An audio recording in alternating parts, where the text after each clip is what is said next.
تجرأت معهم ولكن لم أعطيهم تعويض. أنت أعطيتهم التعويض. قبح الله من يعطي فلوس المسلمين إلى اليهود. كيف تجرأتم وأعطيتم لليهود تعويض على التهجير وعلى التنكيل وعلى ما تعرضوا له؟ أنا طبعت معهم، لكن أنت صرفت عليه. سد المايك واسكت حتى نكمل الكلمة ديالي. سد المايك. إذا كذبت فبوتفليقة عندما توفى جريتوه في كروسة، واليهودي عندما توفى حملتموه على الأكتاف. حتى هذه كذبة. كذبت. عندما جاءكم جثمان يهودي حملتموه بالزي الرسمي على الأكتاف، والرئيس بوتفليقة عندما توفى جررتموه في عربة ورميتموه في حفرة وكأنه يعني كان ولم يعد هنا. هذه جنازة رئيس حكمكم لسنين، ابن جدتكم، ابن بلدكم. كيف طوعت لكم أنفسكم أن تجروه في عربة؟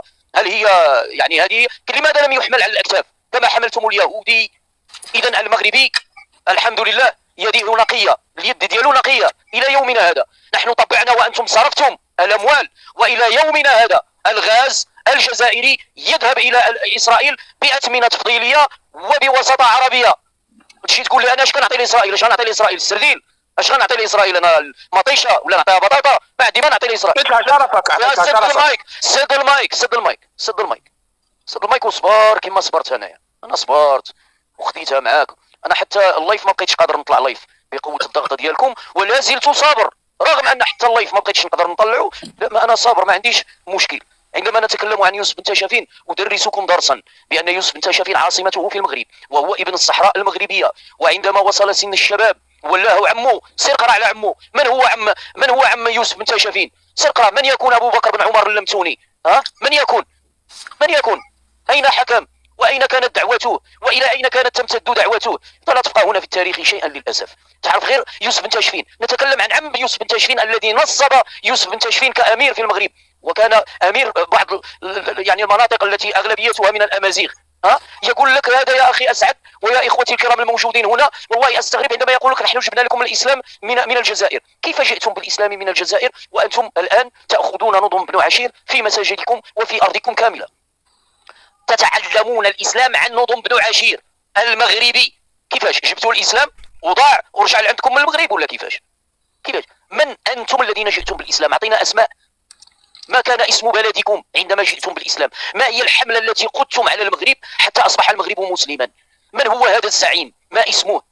أو هذه الخلافة أو هذه الدولة؟ يا أخي سئمنا وشبنا معكم. هربنا. نعم هربنا. شبنا صار فينا شيب لنقنعكم بأن الجزائرية. سد المايك. شوف هذه المقبرة هذه راه يدفن فيها الجثامين واحد تلو الآخر بنظام وانتظام. حتى إن كنت أنا والله يدخل هذا الجروب هذا أو لهذه الغرفة يا إما مفقود أو مولود. يا سلام تفجعهم يا أخي. والله أقولها وأنا منكم، لأن هذا أسعد والله أنا لا أتمن له، أنا لا يرحمني. تعرف أنا هنا والله لن يرحمني. إن وجد في زعما ضعفا سيقبرني بفأسي، لأنني أنا أحمل الفأس. أنا حفر القبورة هنايا. نقولها لكم بكل صراحة. عندما تتكلم عن أسعد الشرعي عن يوسف بن تاشفين، من هي زوجته؟ هل هي من الأراضي كما تسمونها الجزائر أو من موريتانيا أو أليست هي زينب النفزاوية؟ شوف أنا أعطيك دروس اليوم. سجل عندك في عوض ما تفتح المايك، سجل عندك زينب النفزاوية. من هي المؤسسة الرسمية والحقيقية لمدينة مراكش؟ هي زينب النفزاوية التي تنتمي إلى منطقة هوريكا نواحي مراكش، وصنفت من أذكى نساء شمال إفريقيا في زمانها. أذكى مرأة كانوا يقولون في زمانها زينب النفزاوية. وأعطيتك اسم ثاني أبو بكر بن عمر اللمتوني. اذهب وابحث عن من هو وماذا كان يفعل وماذا كانت مهنته أو ماذا كانت مهمته وكيف كان يصول ويجول بالجهاد في شمال افريقيا. اما انت فلن تاتيني باي قلبتوني كان فقيه برك قلبتوني ما جاهد ما والو. خلينا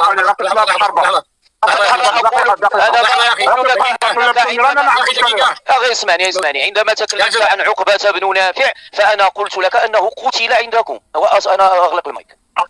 ياسر مراكش هي جزائرية وغصبا عنك يا أخي. اسمع يا أخي أنا حاب نعرف حاجة. لحظة باقي الرأي وبعدين نعطيك ترد على الاثنين. تفضل يا رأي المغربي. السلام عليكم ورحمة الله. تحية طيبة لكم من مدينة داخل أقصى الأقاليم الجنوبية بالصحراء الغربية المغربية. والله العظيم الكريم الإخوة، ونستمع إلى من ينتمون إلى دولة مجاورة ويتطاولون أو يترامون على تاريخ الدول في محاولة منهم لصناعة يعني تاريخ من لا هوية له. ومع العلم أنهم هذه الكلمات التي سأقولها سمعوها من الفرنسيين وسمعوها حتى من أبناء بلدهم، فسموا بالذين هم هائمون في التاريخ. تراموا على التاريخ التونسي وتراموا على التاريخ المغربي، ويحاولون أن يصنعوا بطولات أو غلمانا أو عبيدا للأتراك، وبعدها أصبحوا من الحكيين أو ممن يطبلوا أو نسميهم بأبناء الفرنسيين. الذي يريد أن يصنع تاريخا في الأندلس وهو يعلم جيدا أنه كان مجرد غلمانا عند العثمانيين، وآخر داياتهم كان دايا يسمى داي حسين، وهو منطقة أزمير في تركيا. فالقرار السياسي والعسكري والاقتصادي المادي في كل تاريخ الجزائر لم يكن ابدا لابناء الجزائر، وانما كان للاتراك، وبعدها اصبح للفرنسيين، والى يومنا هذا ما زال للفرنسيين. حينما تحدث عن التاريخ أنا عدت مباشرة إلى الوزير السابق الجزائري نور الدين بوكروج الذي أوضح أن الجزائريين منذ الاستقلال أصبحوا هائمين في تاريخ الدول الشقيقة، ويريدون صناعة تاريخ ووهم وانتصارات لم يجدوها، لأن أرشيفهم ووثائقهم لا وجود لها، لأنها كلها كانت يا إما للعثمانيين يا إما للفرنسيين. فبالتالي من أجل أنه إيجاد مادة لتخدير العقول في الجزائر يجب أن يتراموا على تاريخ الدول الأخرى. بالنسبة لتاريخ المرابطين والموحدين والسعديين والوطاسيين وغيرهم، أقول أن عاصمة الحكم السياسي والقرار السياسي وانطلاق الجيوش والحملات الاقتصادية بل والرسائل حين تأتي إليها والرسل التي ترسل تأتي إلى عواصم المغرب ولا شيء غير المغرب. أما الذي يريد أن يركب على هذا الأمر أقول له لو كان هؤلاء منكم مثل الذي يدعي الآن أن موريتانيا كانت شيئا وهي لم تكن شيئا ذي قبل، وإنما كانت أراضيا يحكم فيها أمر المسلمين من خلال سلطان الدولة المغربية، يصدر الأمر من مراكش أو فاس أو تلب أو من مكناسة، فيطاع في موريتانيا ويطاع في الجزائر ويطاع حتى في القيروان في وقت مضى. فالذي يريد أن يصنع علينا هذا التاريخ الآن نقول له حتى وإن كنت فنحن من كان يحكم ونحن من كان يرفع الرايات، وفي أندلس لنا تاريخ يشهد بكيانه البنيان وحتى الأرض بل وكتب التاريخ عند الإفرنج والفرنسيين.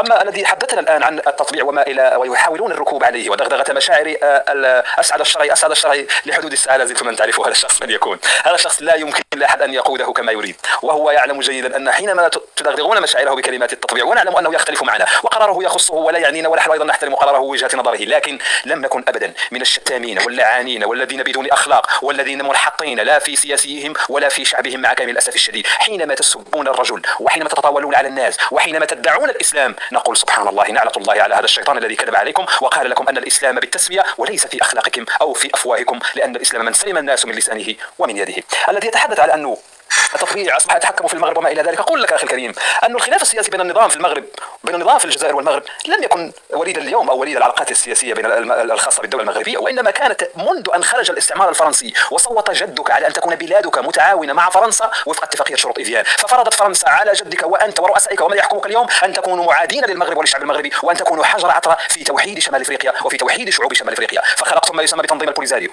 وادعيتم اننا اعتدينا عليكم في عهد الامير الخائن بوخروبه او عفوا عبد القادر، ثم ادعيتم اننا هجمنا عليكم في 63 واستمر هذا الامر. جاءكم ملك رشيد يدعى محمد السادس قال لكم نحن وانتم لم نكن ممن تسبب في هذه المشكلات، فتعالوا الى ورقه بيضاء نضع ميثاق شرف نصلح العلاقات لما فيه وحده الشعوب ولما فيه وحده المنطقه، ولكن لان الراي ولان القرار السيادي لا يمتلكه لا تبون ولا غيره ولا شنقريحه ياتي من الفرنسيين، صدر الامر بقطع العلاقات ويا ليتكم قطعتم حتى افواهكم النتنه، اعلاميكم ومثقفيكم ونظامكم ورئيسكم.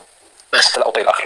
اوف على الجزائري عاد عندك انا كلمه واحده اسعد من يربطون الحمد لله. اسمع واحد خاضع واحد اسكت رادال. الحمد لله سبحان الله انها صح علامات القيامه. واحد كلب عند بني صوص يجي يوري للمسلمين دينهم.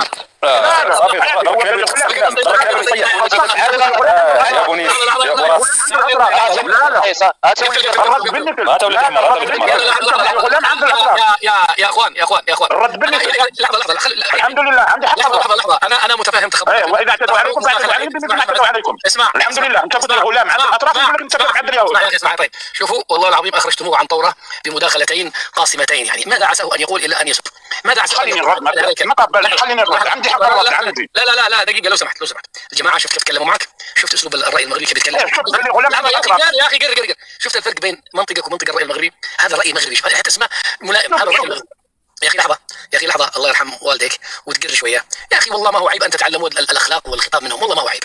انت قلت انكم امه واحده يا اخي، خلاص يا اخي اعتبر اخوك وتعلموا لكم كلمتين، تعلموا لكم اسلوب الله يخرب بيوتكم. تعلمت منه هو غلام انا متكلم ستضرون. تعلمت منه وانا كنت مؤدب.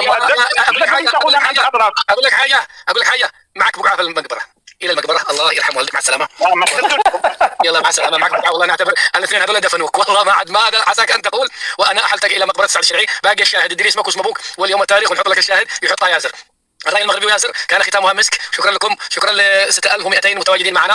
خلي تساؤل بسيط اسعد قبل ما تفكر. يعني كلكم احنا والله رغم انهم يسبون ويعيرون لا زلنا فاتحين المقبره والمدرسه في ان واحد. من يريد ان يتعلم فالمدرسه مرحبا به، ومن يريد ان يكبر فمرحبا به. عندما تقولون بان يوسف بن تاشفين موريتاني، هل هناك موريتانيا في عهد يوسف بن تاشفين؟ هل يوجد شيء اسمه موريتانيا في زمن يوسف بن تاشفين؟ اذا ناخذ مجرد الاسمين، يعني غبي في التاريخ. انا اناقش من هو غبي. الله يرحمه يا اخي، ضرب في الميت حرام قد مات ياسر، قدوم في يعني لاخوانه حتى لا يدفنون بنفس العله. لا احنا ما نحب ندفن بنفس العله، يعني كل واحد يجي. اقول لكم حاجه يا ياسر، اقول لك حاجه. انت والله اقسم لك بالله العظيم، شوفوا انا انسان شجاع في كلمه الحق والله العظيم. بعد مداخلتكم هذه لو كنت جزائريا لقلت والله انكم صادقون. يا اخي لماذا يكابرون يا اخي؟ المشكله بيكابروا بطريقه ما عاد فيش مجال انك تغطيه. طلع ياسر يا جماعه قال كلام مرتب وقال تاريخ وقال يوسف وقال كلام يدخل العقل، والراي المغربي صاحب الصوت الاذاعي الجميل خامه صوت رفيعه واخلاق راقيه مغربيه، ويطلع لك يا كلب يا كلب يا سروال. انا عرفت انه سيفقد التوازن، والله انا فكرت انه يسحب الاحسن، لكن قرر انه يدفن اليوم هنا. الله يرحمه. احنا هناك ما قال ياسر يا جماعه، اما هي توعيه للذي هو مش واعي ومش فاهم، واما تربيه للذي في اخلاقه خلل، واما المقبره. وصلى الله وبارك. السلام عليكم.